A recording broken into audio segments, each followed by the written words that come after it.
The second new technology that I discovered is called Farm VR. I chose Farm VR as a resource because we recently did a section over gaming and how prevalent that is in kids' lives today. So I thought that would be really cool to incorporate as kids are exposed to virtual reality all the time.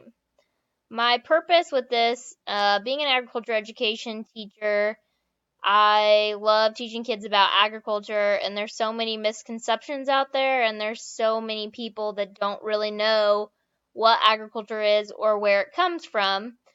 So by going to Farm VR, it kind of gives them virtual reality into a look of a life of a farmer. So I thought that was pretty cool. It can work for all ages, from kindergartners up to high schoolers.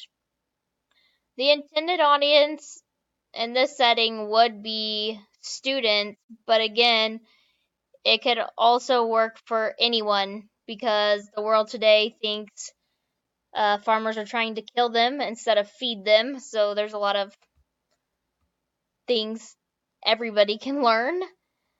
The two IST standards that I picked that went with this website, Farm VR, were 1C, which stated staying current with research that supports improved student learning outcomes, including these from science, and 6B, manage the use of technology in student learning strategies and digital platforms, including virtual environments. So I felt that those fit pretty good. This is a website, and they do offer things like for education. You can get them to come down and stuff, but I just thought I'd show you a little bit about it.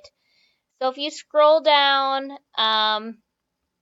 it tells you their mission. It gives you photos, and the kids are putting on little headsets, like virtual reality. They do product services, training and support.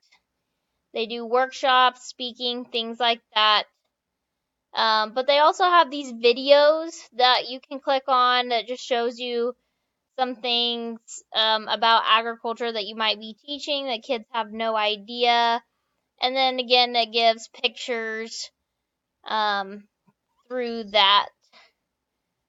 If we go up here, I also have a gallery where you can search some VRs that they've already done. But it kind of gives you their goals, what they do, benefits. And then this video is a really good job of a sheep farmer in Australia so that the kids can watch. And then again, you can apply for them to visit your school. So it just also had a really cool things into the agriculture world that combine virtual reality. So that is why I chose this as my second resource.